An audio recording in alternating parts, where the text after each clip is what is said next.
Why keep mending stone walls that the forest is slowly pulling down?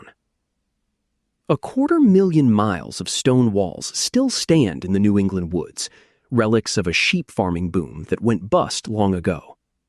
Writing on 19 July 2026, a former editor describes trading his desk for a crowbar to mend these aging boundaries. Stacking heavy rocks, it turns out, requires the same search for order as mending a broken sentence. The result is a quiet reflection on the physical intelligence of manual work and why people keep building things even when gravity eventually pulls them back into the dirt. Written by Matt Seaton in The Atlantic, narrated for Arva. "Something there is that doesn't love a wall," Robert Frost wrote in the famous opening line of his 1914 poem, Mending Wall. That something sends the frozen groundswell of winter that spills the upper boulders in the sun, leaving Frost and his New Hampshire neighbor the springtime duty of picking up and replacing the rocks. Plenty of things want to get a wall down, above all gravity. But I have found there is a countervailing force. Something there is that does love a wall. People love walls, especially the weather-grizzled, lichen-blotched stone walls that crisscross the woods, hills, fields, and gardens of New England. I am one of them. By the time Frost was composing those verses on the eve of the First World War, many of the wall builders were gone, having abandoned the depleted soil of New England. Fewer hands were mending stacked stone boundary markers and livestock fences, which were disappearing back into the forest. And yet today, we live with a solid remnant of that astonishing feat of human labor. The 250,000 miles of stone walls that an 1871 survey measured in the American Northeast. Where those walls still stand, we cherish them as charismatic markers of the Yankee landscape. Contoured lines of stacked stones running across fields help organize the vista. Their geometry implies a reassuring sense of something permanent and permanently right about a deeply American scene, along with white clapboard houses, red barns, rolling hills, goldenrod. I first became properly acquainted with stone walls after my wife inherited her parents' Vermont home in 2010. A ramshackle line of piled rocks ran between the garden and the meadow. One section had gotten pulled aside and left in a heap, and there the stones had lain for several decades, slowly gathering humus and turning into something resembling a small burial mound, until I came along and decided to disinter the stuff and pile it back up. My work was rudimentary, but I was enraptured. Other modest efforts followed, and then came the coronavirus pandemic. In need of something to counteract the alienation of desk-bound remote work, I turned to the collapsed and spreading 70-foot vestige of a wall that bounded the beginning of the meadow. I attended a day course at the Stone Trust, an educational foundation in southern Vermont, where I learned the principles of building to a line, battening, the English style of tapering a wall inward toward its apex, and reinforcing with through stones and copestones. My building became more proficient. Bit by bit, which is the way with walls, my interest in knowledge deepened until what had begun as recreation morphed into a hobby job, mending other people's walls. Eventually, I realized not only that I liked building walls, but also that I could scratch a subsistence living at it. In what probably struck friends and family as an act of lunacy, I quit my day job as an editor at this magazine and became a part-time waller. Just about everyone seems to like seeing stone walls, perhaps without looking at them quite as avidly as I do. My wife teases me when she catches me at it. As we drive around, she sees rural panorama. I'm examining the way a wall has been chinked and capped. Given the chance, I want to examine the particular construction, grasp the techniques of laying and locking stones together, try to divine the original waller's signature. It's not that anyone ever put their name to this work, but I've learned to see characteristic differences in how they tackled the subtle variance in the rocks that came to hand. If you get hold of a geological map, see that the underlying strata can change from town to town, changing, in turn, how you might make a wall stay up. Here, all schist and slate.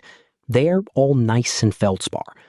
Never forgetting the occasional glacial erratic, a random massive boulder stranded by the retreating ice some 12,000 years ago, and incorporated into a wall, because what else are you going to do with it? The way I love a wall is, in other words, to want to take it apart and put it back together. In his Pan to Manual Trades, Shop Class as Soulcraft, Matthew B. Crawford quotes the ancient Greek philosopher Anaxagoras, who believed that it is by having hands that man is the most intelligent of animals. Crawford, who swapped one career running a DC think tank for another as a motorcycle mechanic, argues that our post-industrial cleavage between work by hand and work by brain is wholly artificial, destructive even. His proposition appeals to me in two ways. First, living in the country, one is surrounded by people who make, build, and mend things. I am constantly awed by the brisk competency at technical tasks I see all around me. This type of applied intelligence doesn't come naturally to me, though I aspire to it. The second thing I find appealing in Crawford's Anaxagoras axiom is that I don't for a minute feel that after some 30 years as a writer and an editor, I have abandoned the life of the intellect. Building a wall that looks good and won't soon fall down involves plenty of handwork, for sure, but it is also a knowledge game. I do still depend, in part, on being paid to move words around, to bring sense to sentences and coherence to an essay. This skill strikes me as closely allied to what it takes to mend a wall. When I leave my desk to spend an afternoon outside, I'm doing much the same work, just manipulating stones instead of words. I'm bringing sense to a random pile of rocks. I'm striving for coherence in the structural integrity and pleasing appearance, not of an essay, but of a double-faced, flat-capped wall. Building a wall may even be its own kind of narrative project, a peculiarly linear one. Each element falls into place, and the sum becomes greater than its parts. That's on a good day, when the stone that comes to hand finds its rightful place, almost without conscious thought, like a mote juiced in a well-turned phrase. I am not a puzzle person, but one reward of walling is the continuous process of problem-solving in three-dimensional space. At first, it looks like nothing. Then, all of a sudden, it looks like a wall. On a good day. But that is not every day. Sometimes the stones just won't fit, which really means that I'm not visualizing the shapes and spaces well. I sweat, curse, pinch a finger, the granite kiss, as one Waller author calls it, curse again. There are days, too, when the whole enterprise can seem wearisome, pointless, artificial. I'm reminded of Paul Auster's The Music of Chance, in which a drifter and a hapless card shark find themselves indentured to a pair of eccentric millionaires and are forced to build a wall out of 10,000 stones. The wall is a folly, in both the architectural and regular sense of the word. To stave those feelings off, I've tried to conjure a sense of kinship with my great-grandfather, who was a stonemason in South Wales. Arthur Seton was a skilled artisan, working with hammer and chisel to make the blocks that graced the municipal buildings of Pontypridd. But he became a prosperous Tory burgher.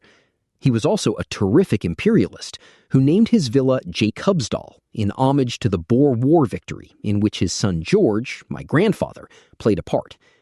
Despite the seduction of finding some affinity down the generations, we have nothing in common but genes. Many stone walls started as crude piles of cobbles tossed out of the fields and onto the boundary lines. Most were built higher into livestock fences only in the last decades of the 18th and early decades of the 19th centuries, when sheep farming became the dominant form of agriculture in New England. But the merino craze that provided the raw material for a short-lived boom in wool production soon ended when New Englanders couldn't keep up with the sheep farmers of Australia and Argentina. Many of those farm walls still stand. You can literally stumble over them in the woods, where they run largely unseen through fields that have yielded back to forest. Over the past 150 years, the ratio of cultivated to forested land in Vermont has flipped. About 80% was farmland. Now about 80% is trees. The remaining farm walls we see today signify not the confidence of yeoman farmers investing their labor for generations to come, but the last desperate measures of people trying to stave off Appalachian hardship and failure before heading out west. No one's likely to pay me, or anyone else, to mend the type of farm wall that Frost and his neighbor were fixing in the early 20th century. The walls I work on are essentially ornamental. My main employ is on a property that was bought in the 1890s by a New York manufacturer and turned into a model farm with a mansion. The walls had a nominal utility as fences for the dairy herd that was milked in the great white cow barn, but this was only ever a Gilded Age fantasy of the rustic idle. Many massive stones were clearly hauled in from a quarry, presumably when horses or oxen could pull a sled over hard-packed winter snow. It's an unceasing wonder to me how the walling crew maneuvered them into place using only hand tools, a laborious and hazardous job that now takes me mere minutes with a tractor's modern hydraulics. These were walls built for show, a luxury good, then and now. The only other example of such tidy, well-made walls you'll see regularly are those that surround country graveyards. If I go past one of those small cemeteries and see a stone down, it's all I can do to resist the urge to stop and replace it. What does Frost mean by that wonderfully indeterminate something that is always trying to reduce a wall? The word hints not at physical forces, but at metaphysical ones, an ill spirit of antagonism that lurks in his neighbor's repeated refrain. Good fences make good neighbors. But where Frost sees veiled hostility, I see the vanity of human wishes. Time is the great leveler of stone walls. Given time enough, gravity will return those rocks to their long sleep in the loam. Ice will split them. Rain will wear them. Sometimes I pry up a slab of schist that's lain in the ground only a few years, and it shears into new, more delicate planes as it comes. Whatever we build will one day come to dust. Yet we build, because it's also in us to make something handsome to behold. And I know people take pleasure in this beholding, because the man walking his dog along the road where I'm working pauses to tell me so.